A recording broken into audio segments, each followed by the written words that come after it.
The second part of Gulliver's Travels describes Gulliver's adventures in Brobdingnag.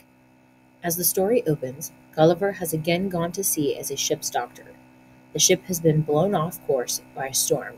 When the ship comes in sight of land, the captain sends ashore a boatload of men, including Gulliver, to look for drinking water. While exploring the island, Gulliver is separated from the others, and when he returns to the boat, he sees his shipmates rowing in a panic back to the ship, in flight from a huge monster who is chasing them. Gulliver turns back into the interior to hide from the giant. From Part 2, A Voyage to Brobdingnag.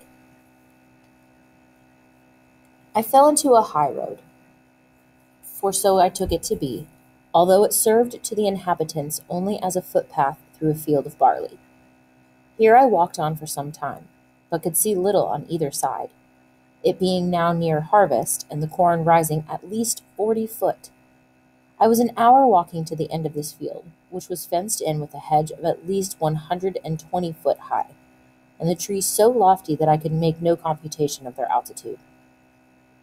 There was a stile to pass from the field into the next.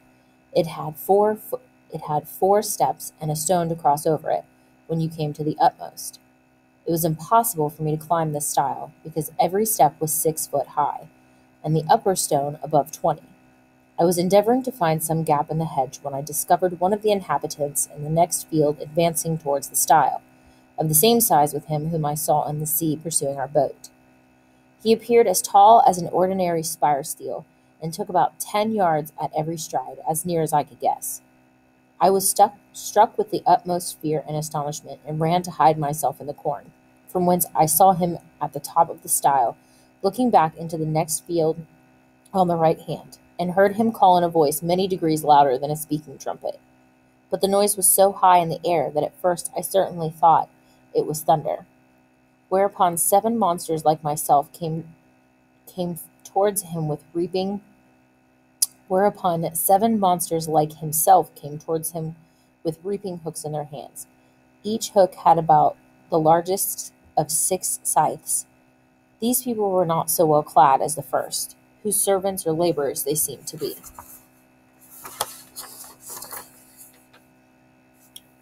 For upon some words he spoke, they came to reap the corn in the field where I lay. I kept from them at as great a distance as I could, but was forced to move with extreme difficulty, for the stalks of corn were sometimes not above a foot distance, so that I could hardly squeeze my body betwixt them. However, I made a shift to go forward till I came to a part of the field where the corn had been laid by the rain and wind. Here it was impossible for me to advance a step, for the stalks were so interwoven that I could not creep through, and the beards of the fallen ears so strong and pointed that they pierced through my clothes into my flesh. At the same time, I heard the reapers not above an 100 yards behind me.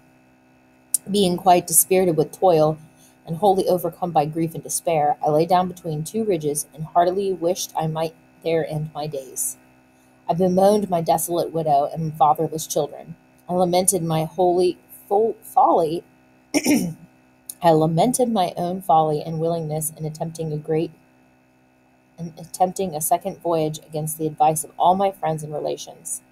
In this terrible agitation of mine, I could not forbear thinking of Lilliput, whose inhabitants looked upon me as the greatest prodigy that ever appeared in the world, where I was able to draw an imperial fleet in my hand and perform those other actions which will be recorded forever in the chronicles of that empire, while posterity shall hardly believe them, although attested by millions.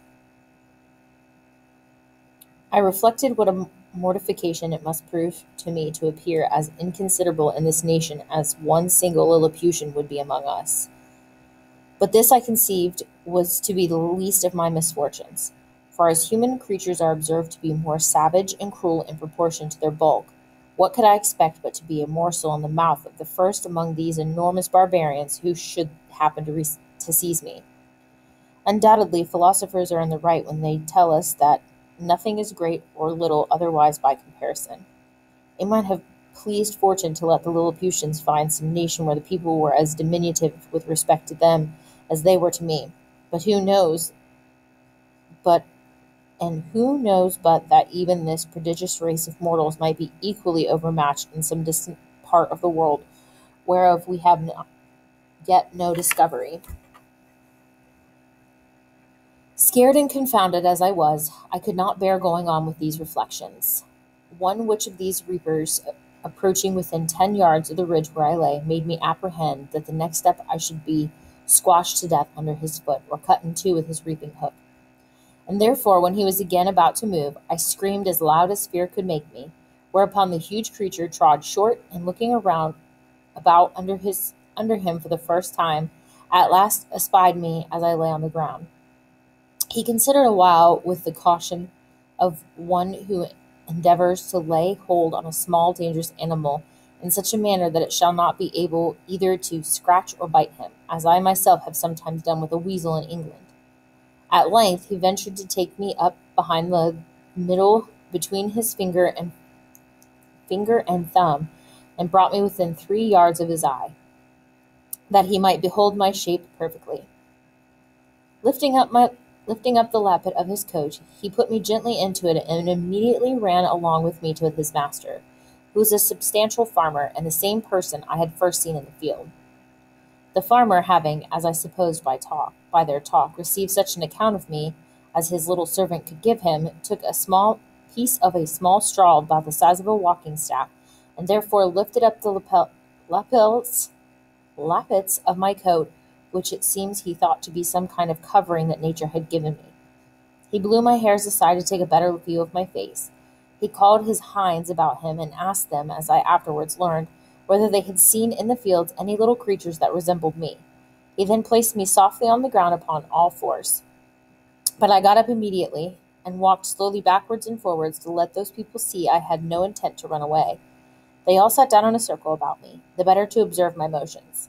I pulled off my hat and made a low bow towards the farmer. I fell on my knees and lifted my hands and eyes and spoke several words as loud as I could. I took a purse of gold out of my pocket and humbly presented it to him.